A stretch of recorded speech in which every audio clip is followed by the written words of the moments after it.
चलिए अब देखिएगा, किसी का ऑडियो यहाँ पे ऑन है तो प्लीज़ उसको ऑफ कर दीजिए अभी आप लोग। हाँ, पिटी कैश बुक एक तरह की सब्सिडरी बुक है, छोटी बुक है जिसके अंदर हम सारे के सारे छोटे खर्चे रिकॉर्ड करते हैं। कैसे काम करती है वो समझने वाली बात है। जो हमारी मेन कैश बुक होती है, जिसको हम कैश बुक के नाम से जानते हैं, जो मेन बुक्स होती है हमारी,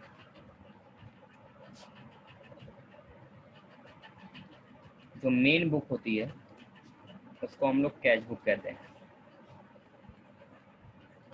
कैश बुक से छोटी एक बुक होती है जिसको पीटी कैश बुक कहते हैं। तो अब हम लोगों को पीटी कैश बुक कैसे बनानी है, क्या उसका फॉर्मेट है, वो समझना है। तो बड़ी वाली कैश बुक को बनाता है मेन कैशियर, जिसको हम लोग कहते हैं हेड कैशियर, जिसके पास सारा रिकॉर्ड होता है कि कितना पैसा बिजनेस में आया, कितना पैसा बिजनेस से गया और कितना पैसा बिजनेस में बचा। और पीटी कैश बुक के लिए एक जूनियर कैशियर रखा जाता है,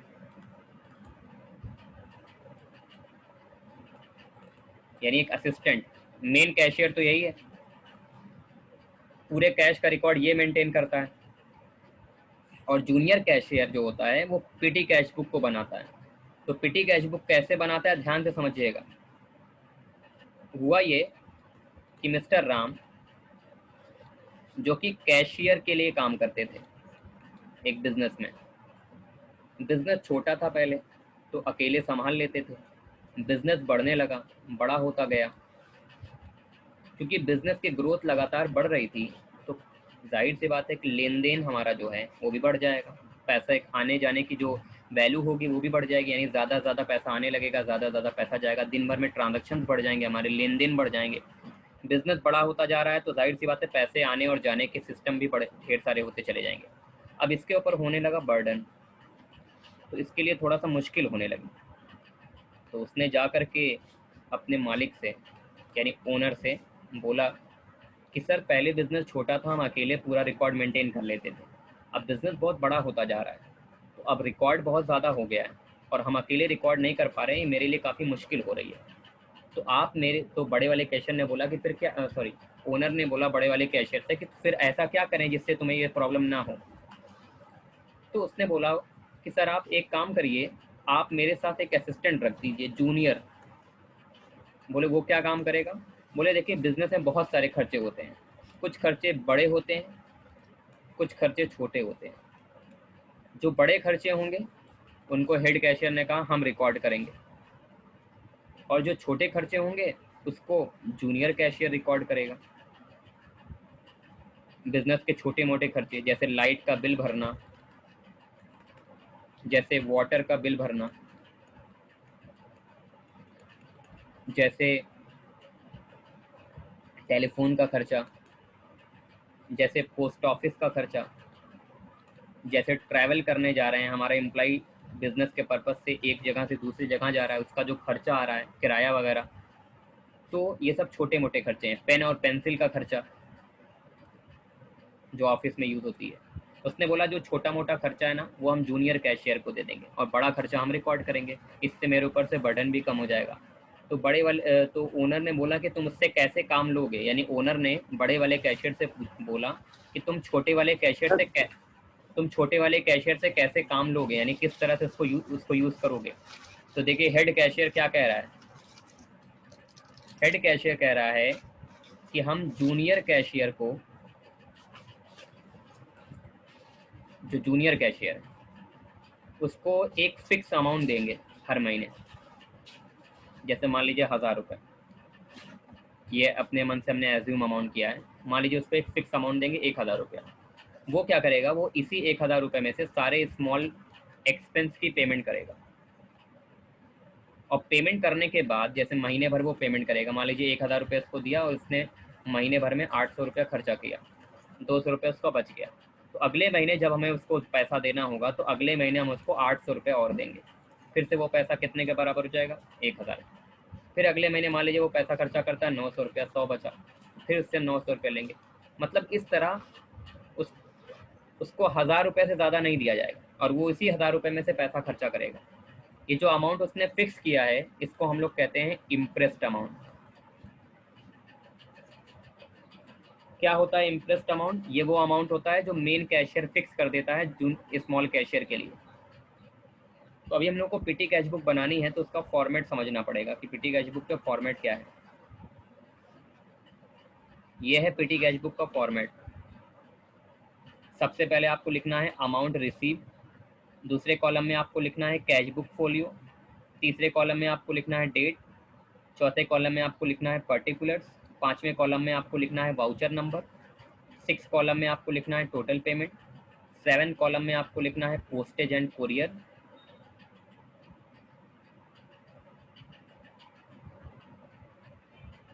उसके बाद वेजेस, कन्वेंस, कार्टेज, स्टेशनरी और मिसलेनियस एक्सपेंस। ये आपका पूरा फॉर्मेट होगा, आपको याद करना होगा। ठीक है, हमने याद करने का तरीका आपको बताया था कि आप बहुत लेंदी में मत जाइए, बहुत आसान तरीके से इसको याद किया जा सकता है। फॉर्मेट तो काफ़ी बड़ा है भाई, इतना फॉर्मेट बड़ा तो कोई याद नहीं कर पाएगा, पॉसिबल भी नहीं है, थोड़ा मुश्किल हो जाएगी। तो कैसे याद करेंगे, हमने आपको बताया था उसका तरीका। आइए देखते हैं कैसे करना। पहले वाले में अमाउंट रिसीव है, तो एक शॉर्टकट याद कर लेते हैं। आओ चले दिल्ली पापा विद दिल्ली।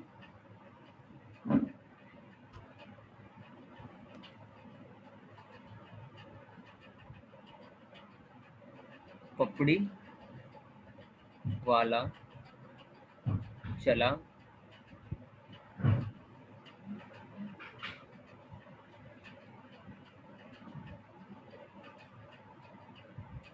कलकत्ता से मुंबई। इसको याद करना है। आओ चले दिल्ली पापा विद दिल्ली, पपड़ी वाला चला कलकत्ता से मुंबई। अगर ये याद रखे रहेंगे तो सबका पहला वर्ड आपके फॉर्मेट में आपकी काफ़ी मदद करेगा। आओ चले का ए से होगा अमाउंट रिसीव, चले का सी से हो जाएगा कैश बुक फोलियो, दिल्ली का डी से हो जाएगी डेट, पापा का पी से हो जाएगा पर्टिकुलर, विद का बी से हो गया वाउचर नंबर, दिल्ली का टी से हो गया total payment, postage and courier, postage P से पपड़ी वाला यानी पपड़ी का पी से पोस्टेज, वाला का डब्लू से वेजेस, चला का सी से कन्वेंस, कलकत्ता का सी से कार्टेज, से एस से स्टेशनरी, मुंबई से एम से मिसलेनियस एक्सपेंसेस। ये हमारा फॉर्मेट है। इस फॉर्मेट को अच्छे तरीके से आपको देखना है किस तरीके से इसको करना है। तो आइए एक बार हम फिर से फॉर्मेट बनाएंगे इसी तरीके से और देखेंगे कि कैसे इसको बनाना है।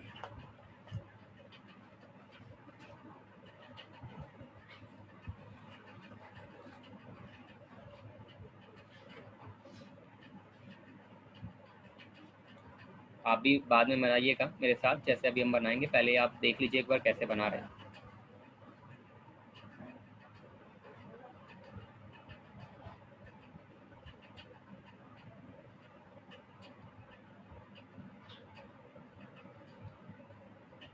देखिए, आओ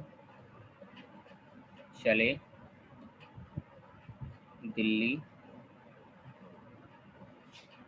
पापा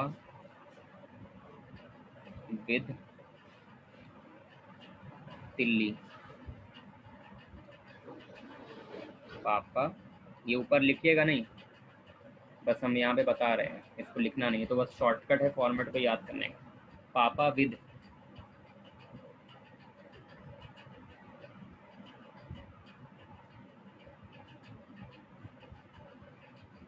दिल्ली, पपड़ी वाला चला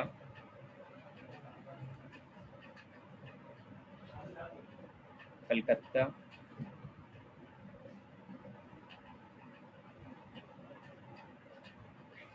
से मुंबई।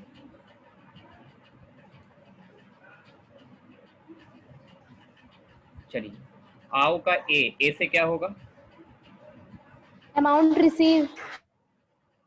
चले का सी से क्या होगा? Cash book folio. Folio. Delhi का डी डेट, डेट। पापा का पी, पी से पर्टिकुलर्स, विद का वी, वी से वाउचर नंबर, दिल्ली का टी, टी से टोटल पेमेंट, पपड़ी वाला चला कलकत्ता से मुंबई, तो पपड़ी का पी, पी से क्या हो जाएगा, पोस्टेज, एंड कुरियर, कुरियर भी लिख लेंगे। वाला का डब्लू, डब्लू से क्या हो जाएगा, वेजेस।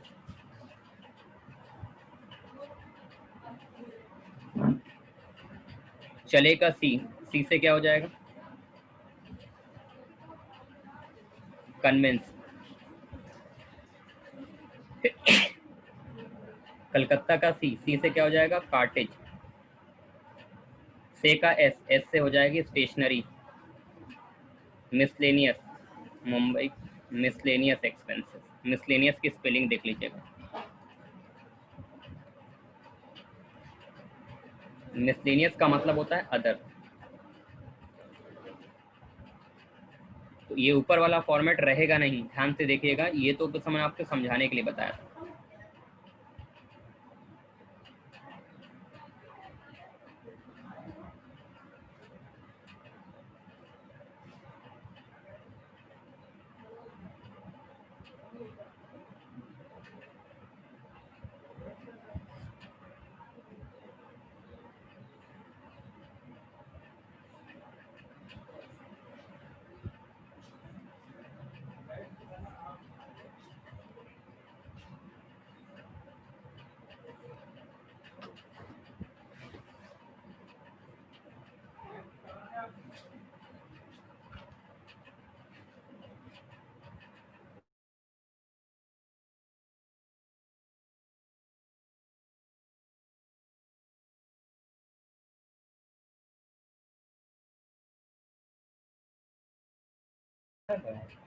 अब इसी से रिलेटेड एक क्वेश्चन करेंगे तो और ज़्यादा क्लियरिटी आएगी कि कैसे लगाना है। बड़ा सिंपल सा मामला है, ध्यान से देखिएगा। पर्टिकुलर जो आप देख रहे हैं कॉलम, देखिए इसमें कुछ कॉलम तो काम के नहीं है, जैसे कि कैश बुक फोलियो, यहाँ कुछ लिखना ही नहीं है आपको, बस ये बनाना है, लिखना कुछ नहीं है। वाउचर नंबर भी खाली रहेगा, यहाँ कुछ नहीं लिखना है बस, लेकिन बनाना ज़रूरी है, उसको फॉर्मेट में रखना ज़रूरी है। फॉर्मेट में आपने रख लिया, अब आपको क्या करना होगा, अमाउंट रिसीव, देखिए इसमें पैसा बार बार नहीं मिलता, इसमें पैसा एक बार मिलता है। बड़ा वाला कैशियर आपको एक बार पैसा देगा, आपको वो पैसा ले लेना है। तो जो पैसा आपको मिलेगा वो 2 करके लिखेंगे, और उसके बाद आप जितना खर्चा करेंगे सब बाई करके दिखाएंगे। ध्यान दीजिएगा जो बता रहे हैं हम आपको। जब पैसा मिलेगा, क्योंकि आपको क्या करना है, पीटी कैश बुक बनानी है, तो पीटी कैश बुक किस लिए बनती है, छोटे मोटे खर्चे करने के लिए, स्मॉल पेमेंट्स करने के लिए। तो स्मॉल पेमेंट्स हम कहाँ से करेंगे, मेरे पास पहले पैसा होगा तभी तो हम करेंगे। तो वो पैसा हमको कौन देगा, बड़ा वाला कैशियर देगा।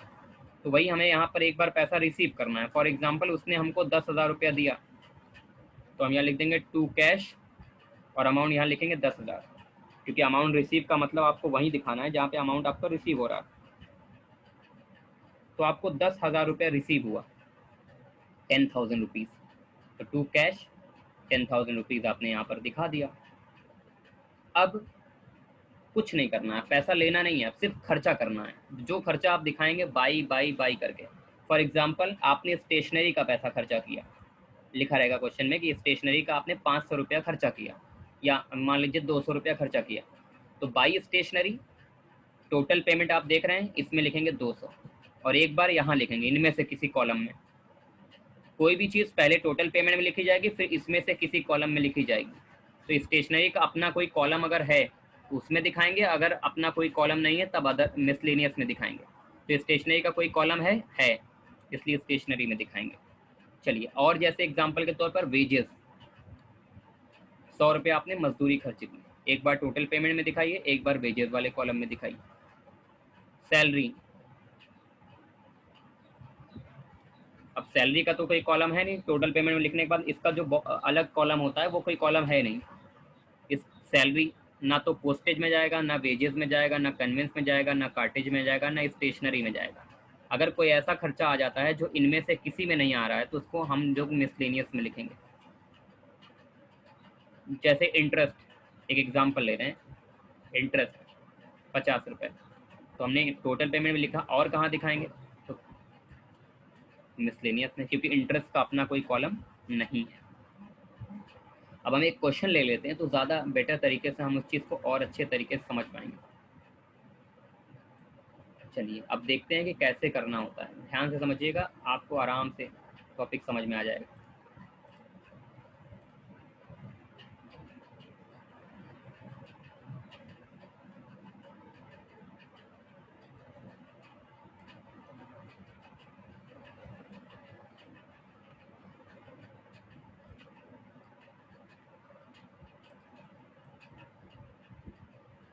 चलिए क्वेश्चन अभी स्क्रीन पे हम ला रहे हैं और फिर हम आपको यहाँ पे देंगे।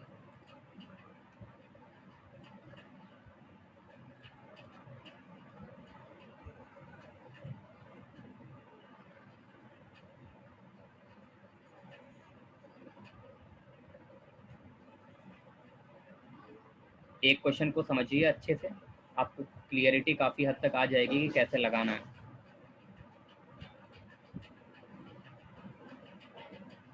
जितना आपको बताया जा रहा है इसके बाहर से आपको कुछ पढ़ने की ज़रूरत है नहीं, ठीक है। उसके बाहर से कोई क्वेश्चन, एक सिंगल क्वेश्चन भी आपके एग्जाम में नहीं आएगा, इसलिए आपको जितना बताया जा रहा है बस उतने पे फोकस करिए, उससे ज़्यादा पढ़ने के चक्कर में मत रहिए। जितना आपको बता दिया गया वो ऑलरेडी अपने में ज़्यादा है, ठीक है। आपकी प्रैक्टिस अच्छी है तो आपको क्वेश्चन कोई भी दे दिया जाए एग्ज़ाम में, वो मैटर नहीं करता कि किस बुक से आया, कहाँ से आया। प्रैक्टिस अच्छी है तो आप क्लियर है बिल्कुल मामला। प्रैक्टिस अच्छी होना ज़रूरी है, अगर आपकी प्रैक्टिस अच्छी नहीं है तो फिर प्रॉब्लम आएगी। इसलिए प्रैक्टिस हम आपको इसलिए बार बार कहते हैं कि प्रैक्टिस बढ़िया तरीके से जैसे हम आपको करा रहे हैं उसमें कोई लापरवाही नहीं होनी चाहिए। क्वेश्चन कहीं से भी पूछे, हमारा कंसेप्ट क्लियर है तो क्वेश्चन कहीं से भी आ जाए, कोई इशू नहीं है।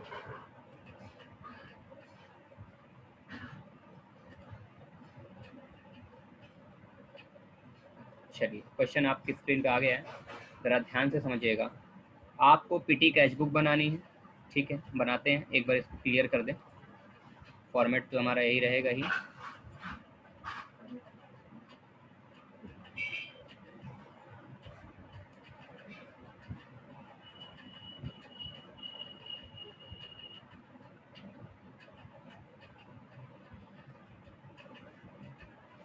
पीटी कैच बुक अगर आप पढ़ रहे हैं आपको अच्छा खासा मार्क्स गेन हो जाता है, क्योंकि 6 मार्क्स का भी अगर ये क्वेश्चन आएगा तो आपके लिए काफ़ी ज़्यादा चीज़ें ईजी हो जाएंगी।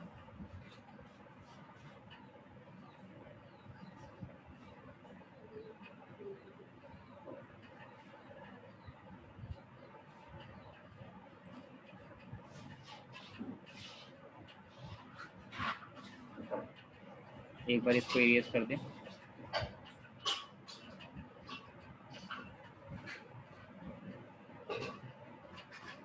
चलिए इरेज हो नहीं रहा है, फिर से करना पड़ेगा।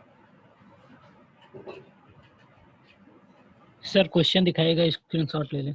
हाँ 1 मिनट दिखा रहे हैं, फिर से अभी क्वेश्चन को हम कर रहे हैं। स्क्रीनशॉट मत लो क्योंकि ये क्वेश्चन हम देंगे आपको करने के लिए, तो मत लो स्क्रीनशॉट, बस मेरे साथ ही पढ़ लो, क्योंकि क्वेश्चन तो यही वाला सेम क्वेश्चन उठा करके आपको दे दिया जाएगा, तो आपको लगाने के लिए स्क्रीनशॉट लेने की ज़रूरत नहीं है।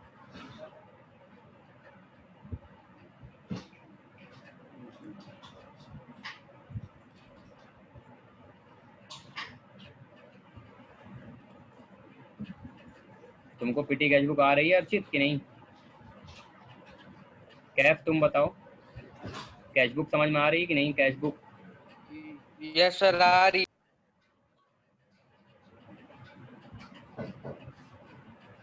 अब पीटी कैच बुक पढ़ो, ये भी इम्पोर्टेंट है और इसमें फ़ायदा ये है कि मार्क्स गेन करने वाला टॉपिक है।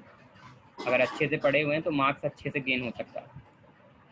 Okay sir. अब इसके बाद जो चैप्टर्स आएंगे ना, जो बाद में अभी, वो सब चैप्टर्स टफ हैं थोड़ा सा। अब आगे जो चैप्टर्स हैं टफ हैं, तो शुरुआत के चैप्टर्स आपको जो बताए गए अभी तक वो काफ़ी इजी थे। अब धीरे धीरे डिफ़िकल्टीज़ हमारी अकाउंटेंसी में बढ़ेगी, थोड़ा सा डिफ़िकल्ट हो जाएगा, लेकिन जिनकी प्रैक्टिस अच्छी उनके लिए मुश्किल कुछ होता ही नहीं है। बस बात ये है कि आपको हमने जितनी प्रैक्टिस करा दिया, अगर आप उस प्रैक्टिस को फॉलो कर रहे हैं, अच्छे तरीके से कर रहे हैं, होमवर्क मेरा कर रहे हैं टाइम टू टाइम, तो फिर कोई दिक्कत आपको आनी नहीं है। चलिए अब ज़रा सा ध्यान से देखिएगा।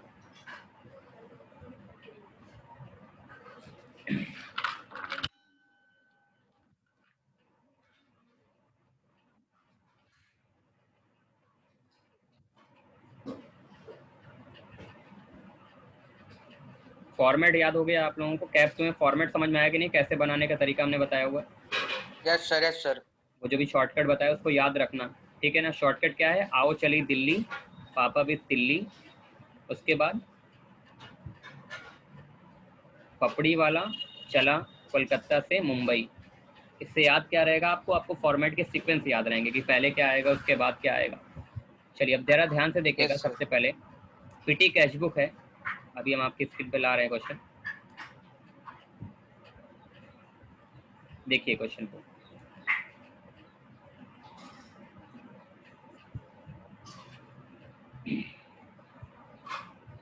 पीटी कैश बुक बनाना है, इम्प्रेस्ड अमाउंट 10,000 है। इसका मतलब बड़े वाले कैशियर ने आपको 10,000 रुपये दिया है खर्चा करने के लिए। तो पहले क्वेश्चन की शुरुआत कैसे होगी? पहले आप डेट देखोगे, जैन चल रहा है फर्स्ट, यहाँ पे लिखो जैन फर्स्ट। पैसा मिल रहा है टू कैश, कितना मिल रहा है? 10,000। अब इसके बाद आप खर्चा करना शुरू करेंगे लाइन से। पेड कार्टेज, अब जितना भी खर्चा आपको दिखाना है आप कैसे दिखाएंगे? बाई करके, बाई कार्टेज। कार्टेज कितना है? 250 रुपये। एक बार कोई भी खर्चा टोटल पेमेंट के कॉलम में दिखाना है आपको, उसके बाद इसका सब कॉलम। सब कॉलम का मतलब कार्टेज का कोई कॉलम तो नहीं है इसमें, ये पोस्टेज है, ये वेजेस है, ये कन्वेंस है और ये कार्टेज है कॉलम। अगर कार्टेज का कॉलम दिख रहा है तो वो अमाउंट कार्टेज के कॉलम में आपको दिखाना है। टोटल में तो एक बार दिखाना ही है। अच्छा, अगर किसी चीज़ का कॉलम नहीं है, मतलब कि फॉर एग्जांपल कोई चीज़ आ गई और इसका कॉलम नहीं है, तो वो चीज़ कहाँ जाएगी? मिसलेनियस में, आखिरी वाले कॉलम में। अभी आएगा तो हम दिखाते हैं आपको। अगला है वेजेस। कार्टेज का मतलब क्या होता है? कार्टेज मतलब होता है भाड़ा। जैसे कि हम किराया, जब हम किसी से कोई सामान मंगवाते हैं ट्रक से, या फिर मान लीजिए कि ट्रक हो गया आपका, ठेले से मंगवा रहे हैं, तो ठेले वाला और ट्रक वाला जो आपसे भाड़ा लेता है, किराया जो लेता है, उसी को कार्टेज कहते हैं, ठीक है। Cartage, carriage. Yes sir. देखिए एक वर्ड होता है कैरेज, एक वर्ड होता है कार्टेज, एक वर्ड होता है फ्रेट। है सब एक ही चीज़। अगर ठेले से मंगवा रहे हैं तो भाड़ा देंगे तो कार्टेज लिखेंगे, ट्रक से मंगवा रहे हैं तो कैरेज लिखेंगे, और ट्रेन और एयर यानी ट्रेन से मंगवा रहे हैं यानी एयरवेज से या रेलवे से कोई सामान मंगवा रहे हैं और रेलवे वाला आपसे कोई भाड़ा ले रहा है, उसको फ्रेट कहेंगे। तो फ्रेट, कार्टेज और कैरेज सब सिमिलर है, ठीक है ना। तो इस चीज़ का आपको ध्यान रखना है सब एक ही चीज़। तो कहीं भी अगर आ जाए तो भाड़ा इसको कहते हैं, यानी कि खर्चा, किराया। आइए अगला वर्ड है वेजेस। वेजेस है 700 रुपये। तो बाई वेजेस एक बार टोटल पेमेंट में लिखेंगे, और वेजेस को कहाँ दिखाएंगे? वेजेस का अगर अपना कोई कॉलम है तो उसमें दिखाएंगे। तो वेजेस का कोई कॉलम है, ये है वेजेस का कॉलम, यहाँ दिखाएंगे 700।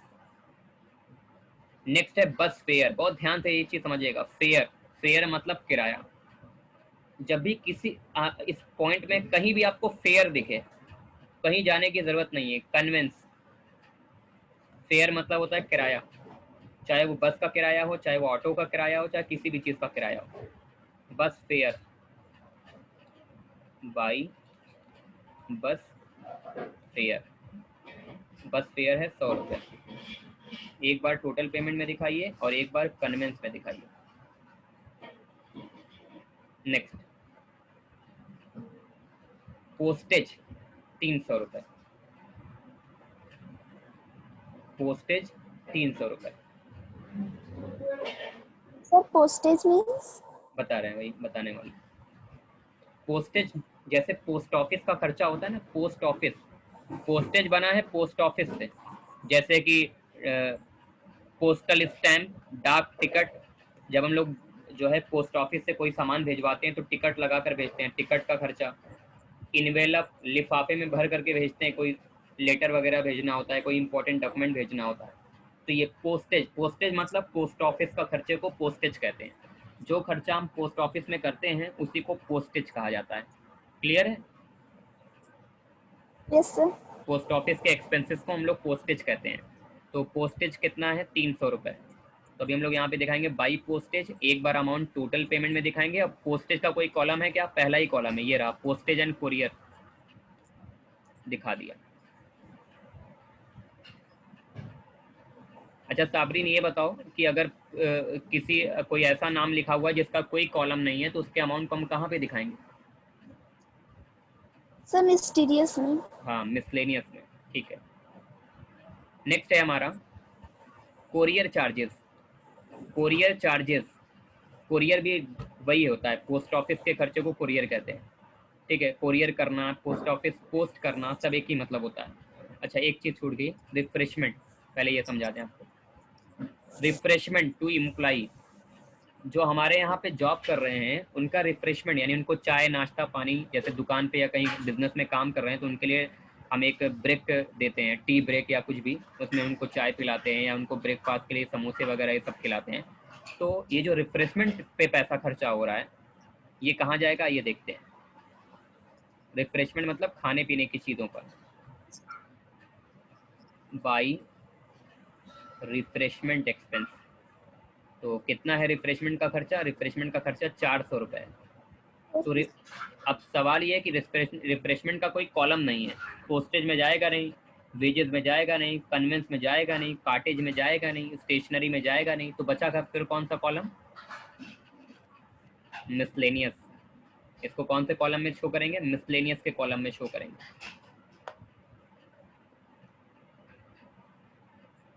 सानिया तुम बताओ, तुम्हें क्लियर हो रहा है कि नहीं?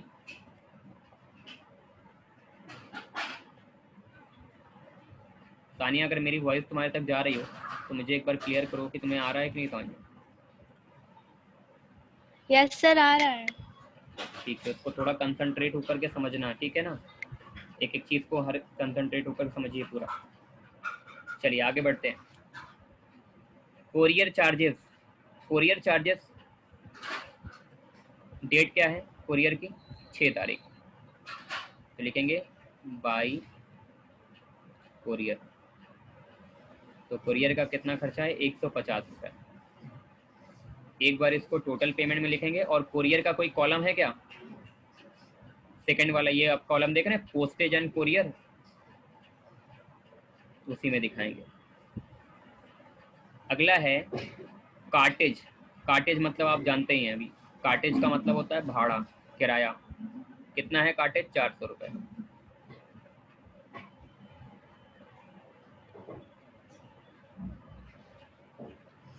कार्टेज को और कहाँ ले जाएंगे? कार्टेज का अपना कोई कॉलम है क्या? ये है ना कार्टेज का कॉलम। अगर कॉलम नहीं होता तो कहाँ ले जाते हैं? मिसलेनियस में। चलिए नेक्स्ट, टैक्सी फेयर। देखिए फेयर नाम का वर्ड दिखे तो ज़्यादा दिमाग नहीं लगाना है।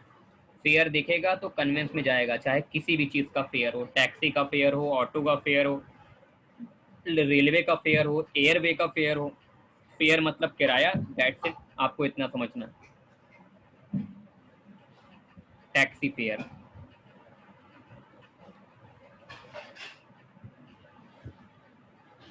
By taxi fare. तो टैक्सी फेयर कितना है? 800 रुपये। इसको और कहाँ दिखाएंगे? कन्वेंस में। नेक्स्ट, स्टेशनरी, कॉपी किताब कलम के खर्चे को स्टेशनरी कहते हैं। 700 रुपये आपके स्टेशनरी पे खर्च हुआ है।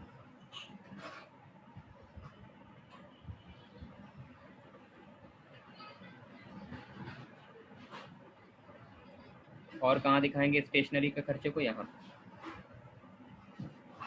नेक्स्ट, स्टेशनरी का अपना कॉलम है तो वहीं दिखाएंगे।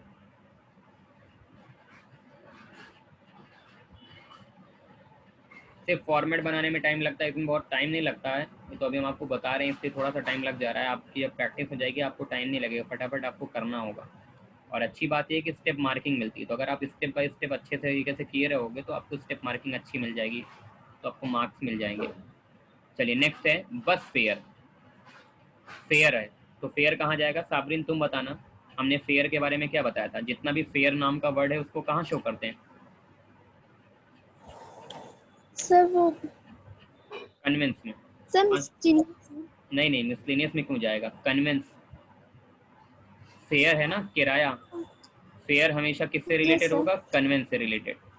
फेयर नाम का कोई भी वर्ड दिया होगा तो वो कन्वेंस से रिलेटेड होगा, चाहे वो टैक्सी फेयर हो, चाहे वो ऑटो फेयर हो, चाहे वो बस फेयर हो, चाहे वो रेलवे फेयर हो।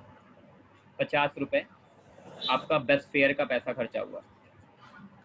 By bus fair. इसको एक जगह और कहाँ दिखाना है, कन्वेंस में। Next, wages. वेजेस दिया हुआ है 300।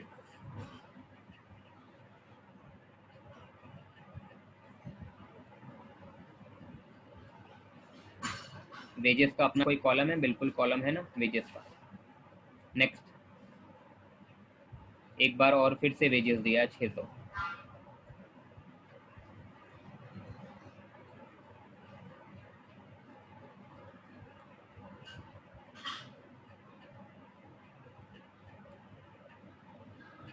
नेक्स्ट, सर हाँ बताएं। सर वेजेस मीन्स यहाँ पे क्या होगा? वेजेस मीन्स होता है जैसे हमारे यहाँ जो लेबर काम करते हैं उनकी जो मजदूरी होती है उसी को वेजेस कहते हैं। ठीक है, जो सर लेबर हो। यहाँ पे जो ये कहाँ पर, यस कहाँ पर वेजेस? सर मीन्स बोलो सर बोलो। यहाँ पे 600 यहाँ पे है। हाँ हाँ, सर वहाँ पे जो वेजेस है, जो सर ये सारा वर्क कर रहे हैं सर, उनका जो वेजेस है वो यहाँ पे शो कर रहा है। हाँ ये जितने खर्चे हैं बिजनेस के वो दिखा रहे हैं हम लोग। जिसमें लेबर है, लेबर जो हमारे यहाँ लेबर काम करते हैं, मजदूर जो होते हैं, उनकी जो हाँ मजदूरी होती है उसी मजदूरी को वेजेस कहते हैं।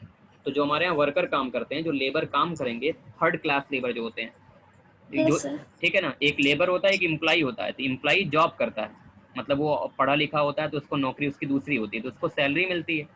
और जो मजदूर यस होते हैं वो पढ़े लिखे नहीं होते हैं, लेबर क्लास का काम करते हैं तो उनको वेजेस मिलती है। वेजेस और सैलरी अलग अलग चीज़ है। सैलरी पढ़े लिखे जो ऑफिशियल जॉब करते हैं उनको सैलरी मिलती है, और जो मजदूरी का काम करते हैं उनको वेजेस मिलती है। तो ये मजदूर हमारे बिजनेस में काम कर रहे थे तो इन्हीं को मजदूरी दी गई 600 रुपये। ठीक है ना, दोनों मजदूरी का वही मतलब निकलता है। Next, postal stamp. Postage stamp नाम से ही पता चल रहा है कि पोस्ट ऑफिस से रिलेटेड है।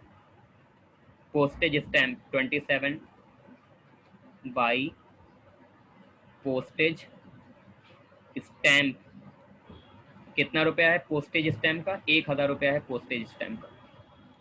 क्या पोस्टेज से रिलेटेड कोई कॉलम है? बिल्कुल है ना, ये टोटल पेमेंट का बाद पहला ही कॉलम है पोस्टेज का। Next, entertainment expense. Entertainment expense क्या होता है? हर बिजनेस में कस्टमर आते हैं, तो कस्टमर को एक इंटरटेन करने के लिए बिजनेस बहुत सारे पैसे खर्चा करता है। फॉर एग्जांपल, कस्टमर के इंटरटेनमेंट के लिए उसने टीवी लगा रखा है, ठीक है। अब उसमें जो डिश से जिससे कनेक्शन उसने लिया हुआ है सेटअप बॉक्स से, उसका जो महीने का चार्ज दे रहा है, भाई लगवाया तो कस्टमर के लिए। प्लस कस्टमर आया दुकान पर तो उसको कोल्ड ड्रिंक वगैरह पिला रहे हैं या चाय वगैरह पिला रहे हैं या उसके लिए कुछ नाश्ता वगैरह का इंतजाम कर दे रहे हैं। बहुत सारी शॉप आप देखेंगे, बड़ी बड़ी शॉप, जहाँ पे आप जाएंगे तो आप जब वहाँ पहुँचेंगे तो अगर आप गर्मी के समय जा रहे हैं तो आपको कोल्ड ड्रिंक दी जाएगी, अगर आप ठंडी के समय जाएंगे तो आपको चाय मिलेगी फ्री ऑफ कॉस्ट में। तो ये सब इंटरटेनमेंट एक्सपेंस होता है। तो इंटरटेनमेंट एक्सपेंस आइए देखते हैं कहाँ पे और कैसे दिखाएंगे। By entertainment expense. इंटरटेनमेंट का कितना पैसा खर्चा हुआ? 800 रुपये खर्च हुआ। इंटरटेनमेंट एक्सपेंस को आप ऐसे याद कर सकते हैं, वो खर्चा जो कस्टमर के ऊपर किया जाता है उसी को हम लोग इंटरटेनमेंट एक्सपेंस कहते हैं। बट इंटरटेनमेंट का कोई कॉलम नहीं है, पोस्टेज में जाएगा नहीं, वेजेस में जाएगा नहीं, कन्वेंस में जाएगा नहीं, कार्टेज में जाएगा नहीं, स्टेशनरी में जाएगा नहीं, Miscellaneous. तो फिर ये सीधे मिसलेनियस का पार्ट है। नेक्स्ट, लॉन्ड्री एक्सपेंस, कपड़े की धुलाई वगैरह, लॉन्ड्री का खर्चा बिजनेस का, by laundry expense. Laundry expense कितना है भाई? 600 रुपये। कहाँ जाएगा लॉन्ड्री एक्सपेंस? हर्षित बताना कहाँ जाएगा, कौन से कॉलम में जाएगा? पोस्टेज में जाए? हाँ बताओ बताओ। मिसलेनियस में जाएगा। हाँ मिसलेनियस में जाएगा, क्योंकि पोस्टेज का पार्ट है नहीं, वेजेस का पार्ट है नहीं, कन्वेंस का पार्ट है नहीं, कार्टेज का पार्ट है नहीं, स्टेशनरी का है नहीं, तो कहाँ जाएगा? मिसलेनियस में जाएगा। मिसलेनियस का मतलब होता है अदर, ठीक है, जो कहीं ना हो वो अदर एक्सपेंस में जाएगा। अगला है lock purchase. Yes. Lock purchase मतलब वो जो तिजोरी वगैरह होती है जिसमें हम पैसा वगैरह रखते हैं दुकान वाले, तो उसी को लॉक कहते हैं। लॉक खरीदा गया है, ठीक है, लॉक आपने खरीदा, कौन सी डेट को खरीदा? 31 को खरीदा, बाई लॉक। परचेज लिखने की जरूरत नहीं, बस लॉक लिख दीजिए। 500 रुपये का लॉक खरीदा है। लॉक और कौन से कॉलम में जाएगा अभी बता रहे हैं, 1 मिनट रुकें, पहले हम अपना कॉलम कंप्लीट कर लें। चलो सानिया तुम बताओ, लॉक कौन से कॉलम में जाएगा? लॉक का कोई कॉलम है कि नहीं है? और नहीं है तो कौन से कॉलम में जाएगा, और है तो कौन से कॉलम में जाएगा, वो बताना।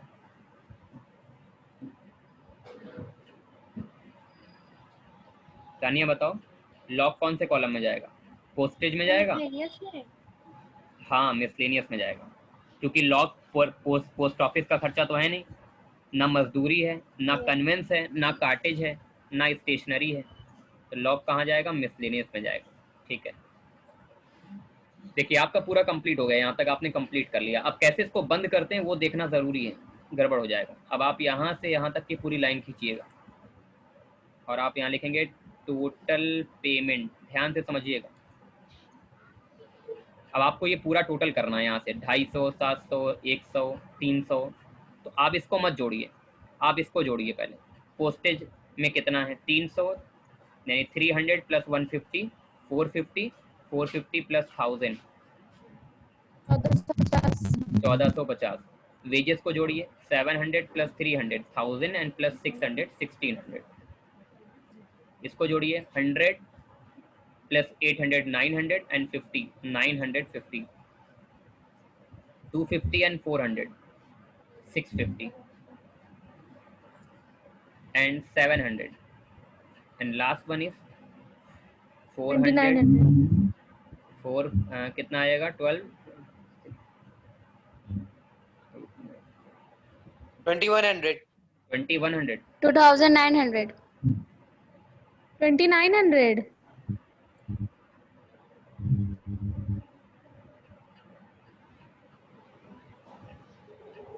एक बार आप लोग फिर से कैलकुलेट करिए, मैंने लग रहा है कि आपके कैलकुलेशन में कुछ एरर है क्या?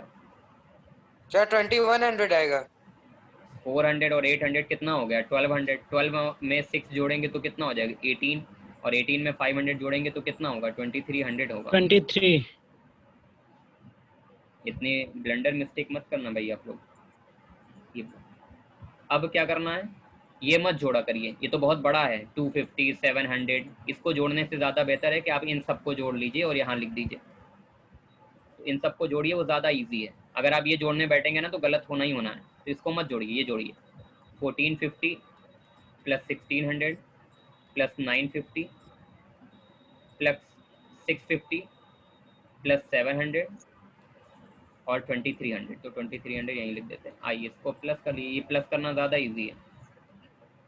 5, 10, 15, 1 कैरी, 4, 3, 7, 1, 8, 8, 6, 14, 14 और 9, 23, 23 और 6, 29, 29 और 7, 35, 3 कैरी, 2, 1, 3, 3, 1, 4, 4, 3, 7, 7550, 7550, 7550। अब देखिए आपको कितना पैसा मिला था बड़े वाले कैशियर से? 10,000, और आपने महीने में कितना खर्चा कर दिया? 7550। अब ध्यान से समझना मेरी बात को, तो क्लियरिटी आएगी। आपको 10,000 रुपये मिला था, आपने 7550 खर्चा कर दिया, तो कितना पैसा बचा वो भी दिखाया जाता है ना यहाँ पे, किस नाम से? By balance CD। और ये जो आप बैलेंस निकालेंगे ना, ये सर महीने का 7650 आ रहा है। 600 आएगा, 7 बता रहे हैं। 7650। सर 700 ही आएगा, 4000 ही है। एक मिनट हम वापस से काउंट कर ले रहे हैं। 13, 7, 8, 8, 6, 14, 14 और 9, 23, 23 और 6, 29, 29 एक और बार 7। मिसलेनियस देख लीजिए सर।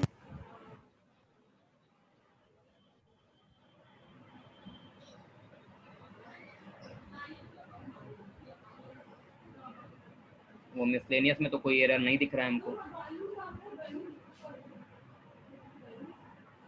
सही है, कोई दिक्कत नहीं है, ये भी सही है। चलिए अमाउंट निकालिए।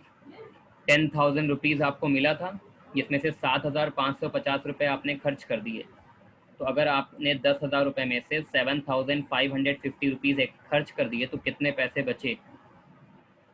4,450। 4,450 रुपीज़ बचा। ये यहाँ दिखाना ज़रूरी है। ये बता रहा है कि आपको बड़े वाले कैशियर ने 10,000 रुपीज़ दिया था, उसमें से आपने 7,550 रुपीज़ खर्च कर दिया, तो आपके पास 4,450 रुपये बच रहा है, जिसको हम बैलेंस शीट करके दिखाएंगे। अब हम सीडी को क्या बनाएंगे? याद रखिएगा, सीडी को बीडी बनाकर छोड़ दिया जाता है। सीडी इधर आया, बीडी का अमाउंट इधर लिखते हैं। वही अमाउंट लिखेगा जितने से आपने क्लोज किया था। 4,450 रुपये से आपने क्लोज किया था, अब 4,450 रुपये से आपने ओपन कर दिया। ओपन कौन सी डेट में होगा? महीने के अगले दिन। तो जनवरी का आखिरी दिन चल ही रहा है, तो अगला महीना आएगा फरवरी, तो आप यहाँ लिख देंगे Feb 1। ये आपका ओपन हो गया 4,450 रुपये। इसी को पीटी कैश बुक कहते हैं। इसी तरीके से इसको लगाना है। सिंपल सा क्वेश्चन है, सिंपल सा कंसेप्ट है। बस आपका गड़बड़ होगा मामला यहीं पर, जब आप सही से आइडेंटिफाई नहीं कर पाएंगे कौन सी चीज़ कहाँ जाएगी। जैसे क्वेश्चन में आ गया कि आपने पेन और पेंसिल पे पैसा खर्चा किया, तो सीधे आपको याद रखना है कि भाई पेन पेंसिल तो स्टेशनरी का पार्ट है। आपके क्वेश्चन में आ गया फेयर, तो आपको ज़्यादा दिमाग थोड़ी लगाना है, कन्वेंस में जाएगा। कार्टेज कार्टेज के नाम से ही रहेगा, वेजेस वेजेस के नाम से ही रहेगी, पोस्ट ऑफिस के नाम से ही रहेगा। खाली आपका गड़बड़ हो जाता है यहाँ पर, कन्वेंस में फेयर जाता है और कार्टेज तो कार्टेज के नाम से रहता है। स्टेशनरी में नाम आ सकता है अलग अलग, जैसे कि pen, pencil, register, copy, books, इस तरह के नाम आ रहे हैं। तो भाई ये तो स्टेशनरी की दुकान पे मिलता है, तो हम स्टेशनरी के पार्ट में इसको शो करेंगे। सर हाँ बताएं। अरे 4,000 आया है, वो गलत लग रहा है हमें। सर 7,650 ही आ रहा है सर। 3,000 4,000 नहीं आएगा सर। सर 3,500 सर 3,550 आएगा।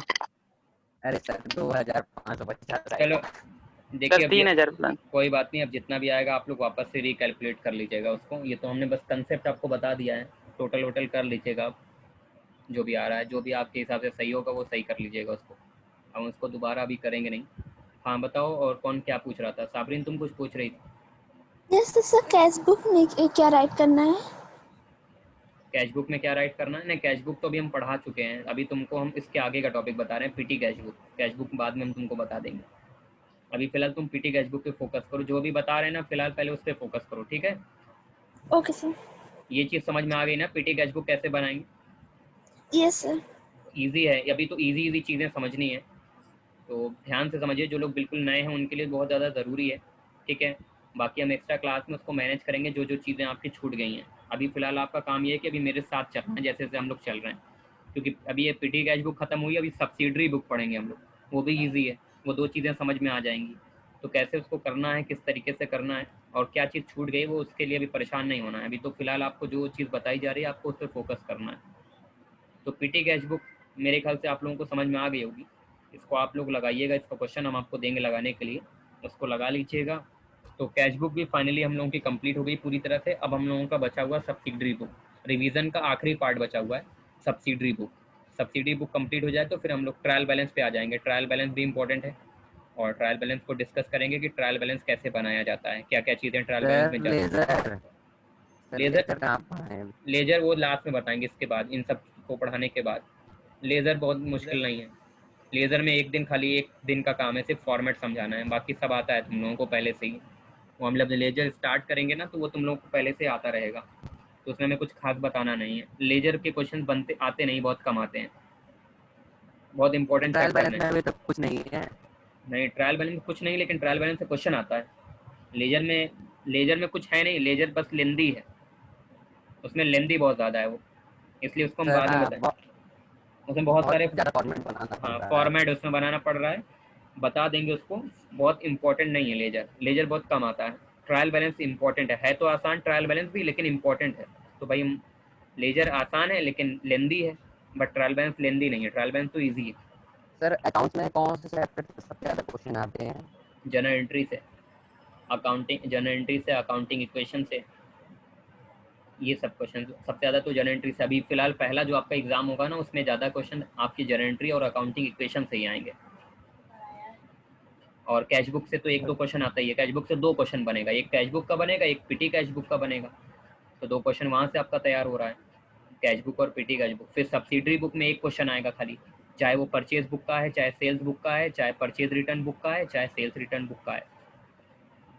तो बस ज़्यादा नहीं, जितना बता रहे हैं उससे ज़्यादा आपको देखने की ज़रूरत है नहीं, क्योंकि जो बता दिया है ना वो ऑलरेडी अपने में ज़्यादा है, ठीक है ना, बुक के हिसाब से आपको लग रहा हो, लेकिन जो हमने आपको बता दिया आपको उसके बाहर से कुछ देखने की ज़रूरत नहीं है, उतना ही आपको खाली केवल प्रैक्टिस करना है। तो आज हम लोगों को जो है वो स्टैटिस्टिक्स